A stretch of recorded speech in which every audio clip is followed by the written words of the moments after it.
A microphone is a truly magical device. It acts as a bridge, converting the physical energy of sound waves into an electrical signal that we can record, amplify, and share with the world.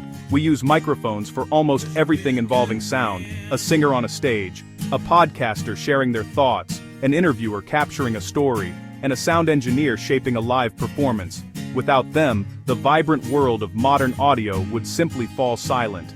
The choice of microphone is one of the most critical decisions you can make.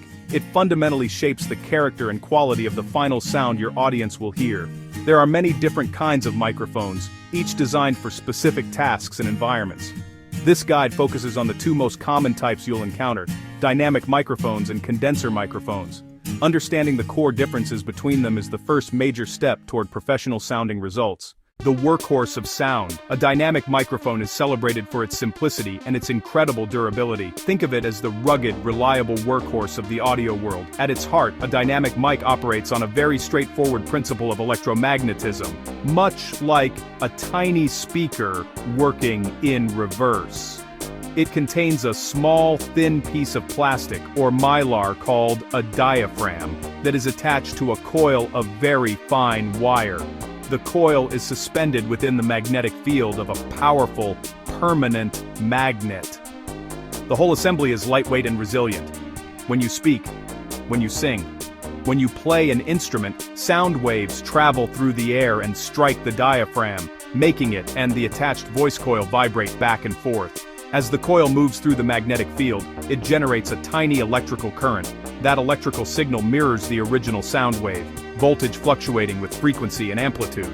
This process requires no external power source. Because it is self-powered and robust, dynamic mics handle very loud sounds: kick drum, blazing guitar amplifier, powerful vocalist. Their construction makes them highly resistant to physical abuse. You can drop a dynamic mic, expose it to humidity. The detail specialist. A condenser microphone, also known as a capacitor microphone, operates on a completely different principle from its dynamic cousin. It is designed with one primary goal in mind: capturing sound with the utmost detail and accuracy. Instead of a coil and magnet, a condenser mic uses a capacitor to convert sound waves into an electrical signal. This capacitor consists of two extremely thin plates placed very close to each other. One plate is a fixed back plate, the other is a flexible front plate that acts as the diaphragm. The diaphragm is often made of gold-sputtered mylar or another very lightweight conductive material. These two plates are given an electrical charge, creating a static voltage between them. To maintain that charge, the microphone requires an external power source. This is the single biggest operational difference. Condenser mics need power. When sound hits the lightweight front plate, it vibrates. The distance to the backplate changes, altering capacitance and causing the voltage to fluctuate, an incredibly precise electrical replica of the original wave. Phantom power is typically a 48-volt DC signal sent from a mixing console, an audio interface, or a dedicated supply down the same balanced XLR cable that carries audio back. Some smaller condensers may use an internal battery instead. Without that essential voltage, the condenser mic will not produce any signal. This electrostatic design allows a much lighter, more responsive diaphragm than a dynamic mic. As a result, condensers are far more sensitive to subtle nuances, delicate high-frequency details, the airy textures of a breathy vocal, and the complex harmonic overtones of an acoustic guitar. This sensitivity is why they are preferred for most studio recording applications, where capturing a pristine, detailed, and uncolored sound is the top priority. When we talk about the sound quality of dynamic and condenser microphones, we are really discussing a trade-off between ruggedness and resolution. Neither type is inherently better. They offer different sonic palettes suited for different jobs. Condenser microphones are widely praised for their open, airy, detailed sound. Their highly responsive diaphragms excel at capturing high-frequency content and transient details that give presence and realism. This makes them sound incredibly clear and articulate, the go-to choice for studio vocals. They can reproduce complex harmonics and a sparkling top end that a dynamic might miss. However, that sensitivity can be a drawback. Condensers hear room echo, HVAC hum, and street noise. Dynamic microphones generally have a warmer, fuller, more focused sound. Their heavier assembly is less responsive to very fast transients and extreme highs, often sounding smoother and less harsh on certain sources. They might not capture every microscopic detail, but they deliver a powerful, punchy, solid representation. On a loud stage, reliability and feedback rejection matter more than pure fidelity. With inherent toughness and lower sensitivity, helping isolate sources, dynamics almost always win for live sound. In short, condensers for pristine studio detail, dynamics for rugged, focused, feedback-resistant live performance. One of the most important sonic characteristics, especially with dynamics, is the proximity effect. It is a physical phenomenon that causes an increase in low-frequency response as you get closer. Visual hook. Proximity effect.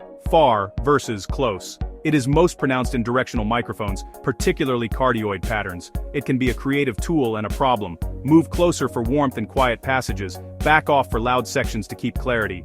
Radio announcers and podcasters use it to add gravity and presence. But living on the capsule makes things muddy and muffled, obscuring consonants and intelligibility, and invites plosives like P and B. Many condenser mics also exhibit it, though often to a lesser degree. Manage it with technique, keep a consistent few inches of distance, step back if boomy, lean in for a touch of warmth. Use a high pass or low cut to roll off excess bass from proximity. A microphone's pickup pattern describes where it listens and where it rejects sound, critical in live and multi-mic sessions.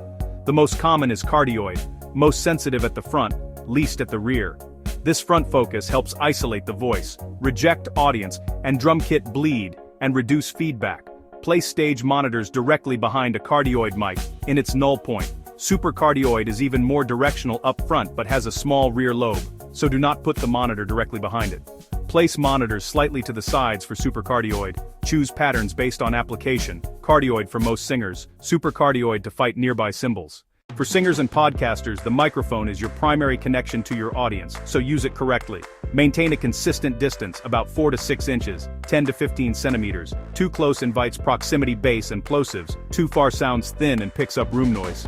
Angle, slightly off axis toward the mouth corner or just below the chin to reduce pops. For sensitive condensers, a pop filter is non-negotiable. In a treated, quiet room, a large diaphragm condenser shines. In a bedroom or office with fans and HVAC, a dynamic is often better. Lower sensitivity helps focus on your voice and reject room noise for cleaner recordings. If your voice is thin, move a little closer for warmth. If it is boomy, back off an inch or two to restore balance. For live singers, rugged dynamics like the Shure SM58 or Sennheiser E835 are built for the stage, cut through a mix, and are easy to manage. For loud sources, dynamics are champions. Put an SM57 or E609 right on the amp grill for punch without distortion. Snare, toms, kick. Dynamics handle extreme SPL and keep each drum tight and focused. Use condenser pairs as overheads to capture the kit's space and cymbal detail. For delicate instruments, pencil condensers deliver intricate high-frequency detail and natural tone. In live sound, choose the right pattern, place monitors correctly, and ring out the PA. Find and notch feedback frequencies. In untreated rooms, close mic with a dynamic and use heavy blankets to improve isolation. In the end, it is about choosing the right tool for the job. Dynamics and condensers are complementary, not competitors.